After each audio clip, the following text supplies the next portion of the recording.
we have identified a huge challenge. We want to spend the bulk of our time talking about what can we collectively do about it. And that is, it is formidable. There are no easy answers. I wish there were.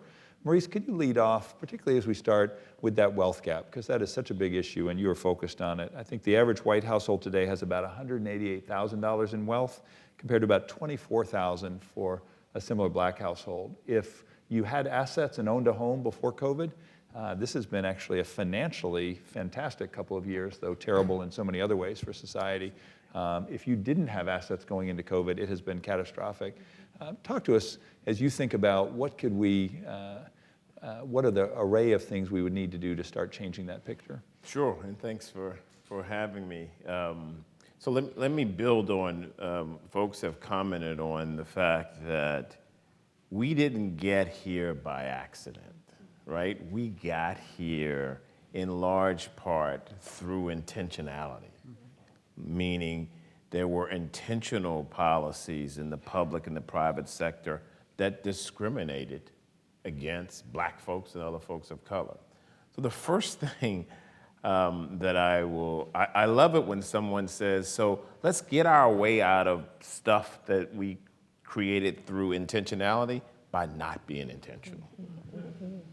Right? We have a problem in this country by saying, yeah, we got to do this for black people, right? And so first thing I would say is we have to have intentionality. You've got to be able to work on in the places and with the people who have been intentionally discriminated against. And then I would say there are sort of 4 areas that I would look at as solution areas for this wealth and opportunity and ultimately power gap. We're talking about one of them, which is what produces like nothing else in this country intergenerational wealth? Home ownership, right? I think the home ownership rate for blacks now is just over 40%. You'll know this better than me. And the home ownership rate for whites now is over 60%. 73%. Lowest, the biggest gap on record, right? So you've got to intentionally have public and private sector focusing on increasing black home ownership.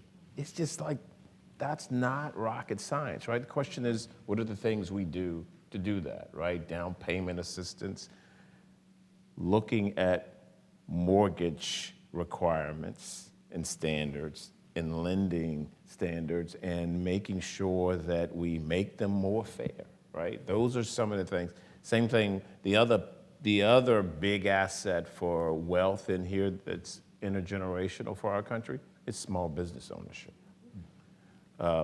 More capital that is specifically designed to help blacks and others, other folks of color, launch businesses, right? The friends and family around that we all need to launch businesses.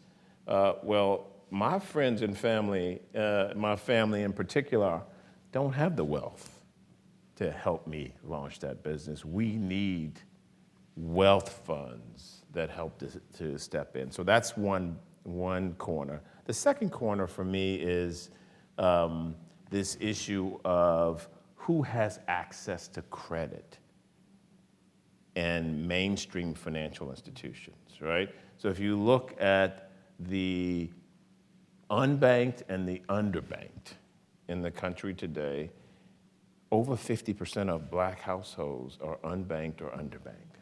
That number is about 20% for white households. So what am I doing?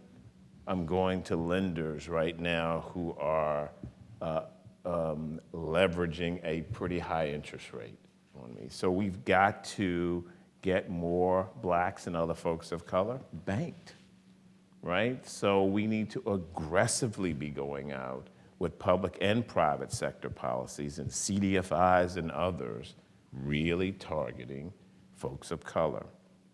Insurance products, right? Those things are, I put all in that category. The third category for me of places for solutions are the community assets that we all need to work well, right? schools, healthcare centers, recreation facilities where folks can recreate, access to healthy food, right? Look at where the food deserts are in this country and look where Black and brown people live. Again, not rocket science, you see the overlap. We've got to eliminate food deserts. We've got to provide capital for folks who want to erect places where people can get healthy food in these food deserts. We've got to continue to provide recreation opportunities for Black and brown people. I'm talking too much, right? The last area is the area that I'm focusing the most, which is quality jobs. So I'm gonna give you a data point and I'm gonna get out of the way. If you look at jobs that pay $60,000 or more across the country today, 80% of them require that you have a 4-year degree just to compete. If you look at jobs that pay $40,000 and above around the country today, 71% of them on paper require that you have a 4-year degree just to compete. If you look at Black talent in the workplace today, or in the workforce, ages 25 and above, 76% of us do not yet have a 4-year degree. You literally have a systemic barrier that keeps Black folks from earning their way into the middle class in America. How un-American can you be, right? That doesn't take an act of Congress. That takes companies removing 4-year degree requirements where they're not related to the skills needed to do the job. So I'm off my pulpit. That's great. At a time where companies are crying for talent. There are 11 million unfilled jobs. It is. That's a wonderful overview, Maurice. Thank you for framing it. And today's a housing conversation, but it's a good reminder that housing is one piece in a broader system, and we have to really come at all of those pieces. One thing that Habitat for Humanity has been really thinking a lot about is it's not just we need more houses and we need way more houses, but also where they are. And we really believe that mixed income, mixed use communities is the best answer for everyone. And that we need to both continue to invest in historically underinvested communities and lower the barriers that allow access to communities of opportunity all around the country as well. Elaine, if we can turn to you. You've got a strong private sector background as well as public service, and the federal government has talked a lot about housing, maybe more than we've heard from the government in a long time, and specifically efforts around homeownership. Can you share a little about that and maybe talk a little bit too, which is a hard question, what's different this time about versus 10 years ago? Certainly. Thank you again for the invitation to be here. It's great, and it's just been amazing to hear all of this because I'm going to try to talk a little bit about all of it. I think, first of all, I'm proud to represent the Department of Housing and Urban Development, and I am very proud that this administration has been so foot forward from the first week in office in 2020 to put housing at the top of the agenda. First actions were a Fair Housing Act related, equity in all of our agencies. So we have been working with this framework in the federal government that is different. And I would say that's one of the key things. It has been foundational to everything we're doing and everything we're looking at. You know, as I was listening to Nikitra, who always does an amazing job of spotlighting all the incredible things in our history that are relevant to this moment and the work we're trying to do. You know, there are so many. You went through several decades of different policy and things that were happening and events that were happening. You know, there are so many things in between everything that Nikitra just talked about. It is so incredibly important, I would say, and that's for everybody watching, everybody here, that we understand and know what those events were, because we are right now, I mean, everybody is pointing back and looking back. What happened? What was lost? What policies went into place afterwards? And then what happened? Did it fix anything? Or did we really make it worse?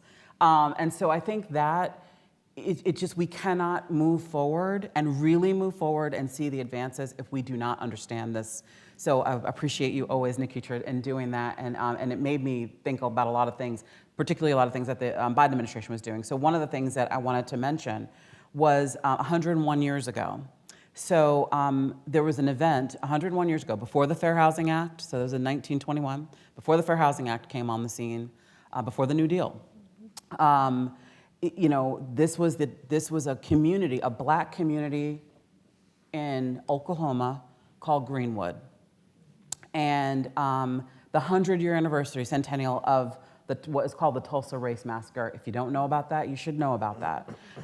It set forth such a huge number of things. And also, it also just really, to me, is a defining point of so many of the systemic inequities that we continue to see today. Stripping of wealth from the black community. That was a very vibrant black community. They call it Black Wall Street. A lot of economic development, lots of jobs, housing, ownership of land, destroyed in that community. And all of that wealth lost, and that community has struggled with this incident that occurred in 1921 for 101 years, still to this day. Last year, on the 100-year anniversary of that massacre, President Biden went to Tulsa. I actually think he went back again this year, but he went back to Tulsa and he set forth a number of things that were very, really the priorities of the agenda for housing and communities at that event. And one of the things he did was he launched an interagency task force on appraisal bias. One of the things that has been a problem in that community is how homes are valued ever since. That was a very viable community, a great community, a thriving community. This issue of appraisals is a huge issue. It's a systemic issue that really does define the lines on what your wealth is, how much you have access to, there's just a devaluation that's going on systemically and across the board. So the Property Appraisal and Valuation Task Force, or PAVE, was launched last year, released its report this year with Vice President Harris, and this and Secretary Fudge have laid out essentially an agenda. It is including legislative action that needs to happen, but also a lot of administrative action and a lot of things that could happen at the kind of community level to really abate the issues that we're seeing in appraisal bias across the board. Huge piece of the pie for Black homeownership and Black wealth building going forward. So that's just one example. I also just wanted to, it's very expensive to buy a house right now. And I think I heard someone mention supply and demand. We got problems on both sides. Both of those are part of the problem when it comes to Black homeownership. And the administration put forth a pretty major agenda to really try to put 1 million new homes in production, over a 10-year period through a number of different mechanisms. Some of it is just outright helping to support funding to build new housing, but there's a lot of preservation, other things we can be doing with disposition of properties that come through the foreclosure process, ensuring that investors aren't buying all the affordable housing and that there's an opportunity for homeowners to get involved or in those purchases. So there's all of those things. So the supply announcement went out just recently. And then there's the work. I represent the housing finance industry. Lending, you can't buy a house in this country for the people that we're talking about without a loan. So we've got the loan and the lending and the mortgage space. There's just a lot in terms of making sure that there's equity in that process, in that system. There are some things that have come out just this week from the Federal Housing Finance Agency around equitable housing finance plans that Fannie Mae and Freddie Mac will be participating in. That is to really spur more lending to more diverse communities. FHA, and who I represent, the government mortgage programs have been the primary way in which Black and brown people access housing. And so we need those programs to be strong, to be viable. We've got a lot of policy work to be done between FHA and the Veterans Administration. Those two entities really are housing and making credit available to the people at the lowest end of the ring and those people that have had no access in the past to their communities. So we got to make sure those programs are viable. Ginnie Mae is here to ensure that that there's liquidity and that we can continue to build on those programs. And there's a whole host of other things I could mention from the federal government standpoint, but I wanted to at least put those down as markers. The only other thing I didn't mention, which is, HUD is responsible for the Fair Housing Act and the enforcement of that. This year, Secretary Fudge led a coalition across regulators to ensure that things like special purpose credit programs, which are lending, an opportunity for lenders to create new programming that would really reach targeted communities, very targeted programs that they can add to their suite of things, are okay to do. These are under the Equal Credit Opportunity Act. They've always been there, but they have not been utilized. There was a perceived barrier that the federal government was in the way of that. So we tried to break that barrier down by bringing together all the federal regulatory agencies to say, no, you can do these loans, you can do these products. And the federal government is, your regulators are behind that, and we will buy those loans, and they can be a very fruitful part of the solution as well. So those are just a couple of things I wanted to mention, and I know Nikitra wants to Please add to that or get a word in, Nikitra. Thank you. No, I want to say thank you, Elena. We are excited about your leadership, and we are definitely excited about Secretary Fudge's leadership. And we are always super excited to hear the commitment to ensuring fairness, because we cannot talk about supply in our country without talking about fair housing. Because for the entirety of our nation's history, we've created affordable products that have left behind Black communities. Right. So we have to center any solution in supply around ensuring equity. And the thing that I get most excited about during these conversations is the reality that inclusive policies aren't just good for Black communities. They're good for the entire country. We know that if we address disparities targeted at Black Americans alone, so if we solve for discrimination at for Black Americans alone, including discrimination in housing, we can generate $1 trillion a year every year over the next 5 years. So we have an economic imperative as a nation to be equitable, but we have to be intentional. Race-conscious policies favoring whites created the disparities that we continue to deal with today, and only race-conscious solutions can fix them. And I'm so excited you mentioned special purpose credit programs, because we at the National Fair Housing Alliance have been leading the charge on the need for utilizing special purpose credit programs. The Equal Credit Opportunity Act and Regulation B permits them, and we were really pleased to hear HUD affirm that participating and utilizing special purpose credit programs by lenders would not violate the Fair Housing Act if done in compliance with ECOA. And what we were most excited to hear from the Secretary was the point that these plans could be constructed in a way that they are protected class status, so that we could look at race consciousness and come up with special purpose credit programs that are race conscious. And we've seen those kind of programs implemented. When we look at LIST San Diego, they have a program. Vermont just released a program. So we see these programs coming into the marketplace and having an impact. And we help to shape the equity housing plans that the GSEs actually put together. And we appreciate Director Thompson in working to announce those plans just A couple days ago. Yeah, I was going to say just this week. Every week is running into the next. Just last week, we were delighted to see special purpose credit programs incorporated, and we were also excited to see pilot programs. And what we're hoping to see are pilot programs for small dollar mortgage loans. Yes. Because when we look at whole cities like Detroit, we know we're leaving entire communities behind when we don't have mortgage products for the residents in those communities.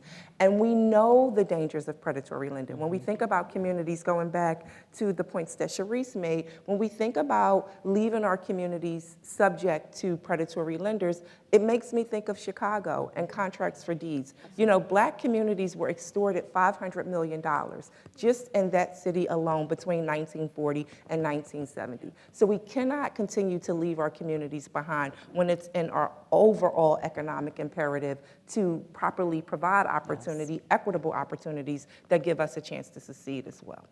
Thank you, Nikitra. Thank you, Elaine. It's, you know, I've often described that we now have market failure. You know, the market is actually not working in the United States for the housing market. A lot of Habitat's work overseas has been about making markets work better for very low-income families. And now what we really are seeing is that the market is incapable of providing enough housing for our population at prices they can afford. And you heard the data earlier in terms of the affordability piece.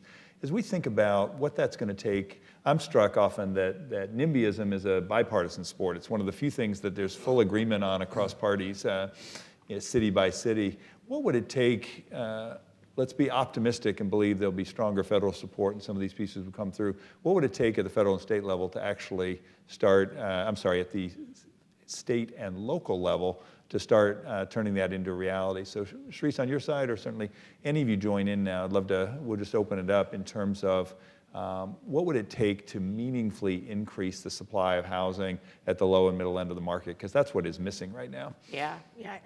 Thank you for that question. I think it's important that we start to think about what does the model of housing look like. You know, it could be a vertical, right? Because we understand that we're running short of land right now for new development, so perhaps we're starting to think about vertical.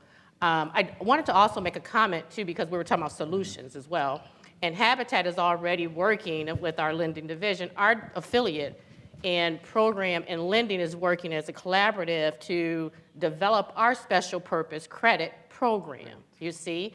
So this is how you move the needle, is being very creative, but also listening to the voices of those who've been left behind. We took some time to really listen to our clients, home buyers, homeowners, and community about their perception of Habitat, but also their perception of just how community is engaging with them or not. Their voices are always not heard. So we wanted to make sure that we are listening and learning. And the reason why we're developing our special purpose program based on the criteria that we want to implement is what they said. Not what we think, what they said, what their barriers, their unique barriers are. So then we're not leaving them further behind. So again, to your original question, Jonathan, I think we need to just think creatively, that perhaps is not our traditional, but maybe it's a vertical. But also, we talk a lot about ADUs.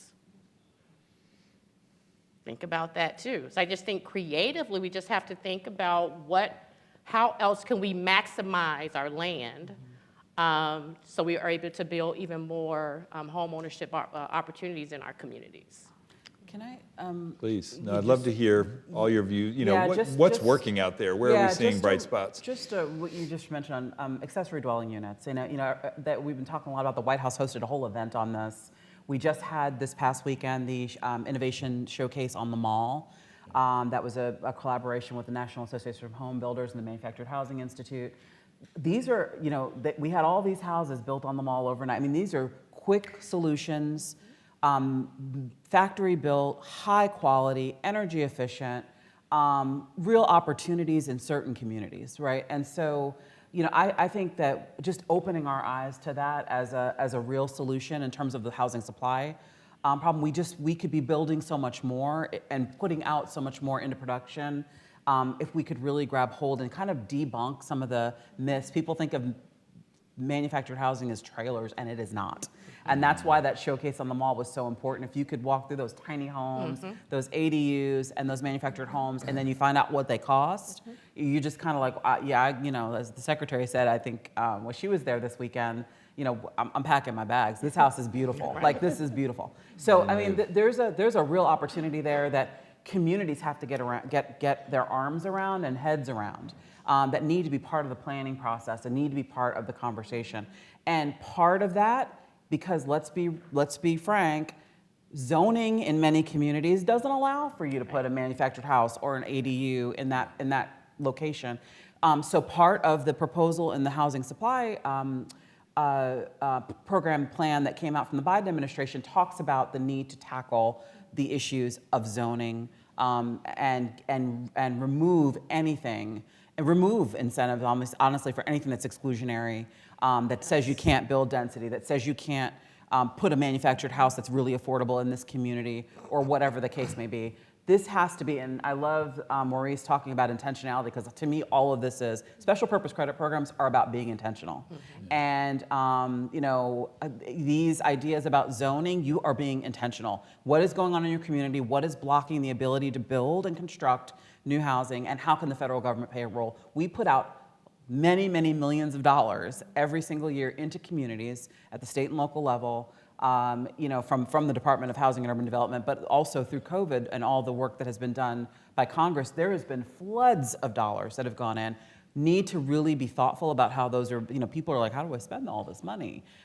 We've created something here that is an opportunity in my mind for local communities, state and local communities, to really transform how they think about developing equitably and how they think about home ownership in that mix, and including affordable rental. All of those things need to be part of the plan. And so this is really a setup. This is an opportunity. And even if you look at the president's FY23 budget proposal, there's a housing supply fund. There's a lot of opportunity, increased LIHTC, a lot of opportunity to get capital into the system flowing right. It's going to require a lot of coordination. This is hard work.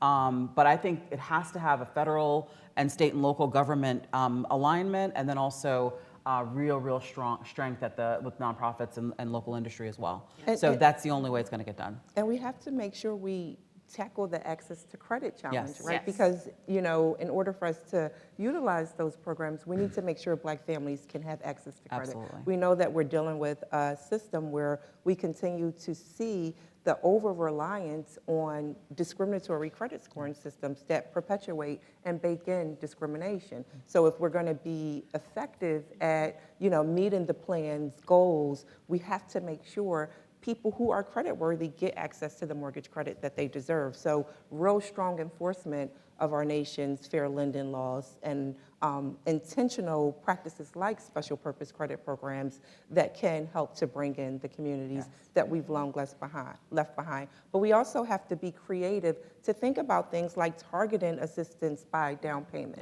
and first generation. So what we've done is we've put together a proposal that would allow us to target solutions for first generation home buyers. It simply means that the families that we've left behind would get access to funding, because for our families, down payments are the major barrier to entry. They present a significant obstacle for us. So if we target solutions by first generation, we have a chance to actually create 5 million new homeowners. 1.7 million of them would be Black, 1.32 million Latino, and 1.4 million would be white, because inclusive policies are the solution to making sure we bring behind and forward every community that we've left out. Can I just add just something really Please. quickly? And it's really something that all of the panel has said, and it's really just underscoring and amplifying, and just making sure that we're amplifying the voices of those impacted by these policies.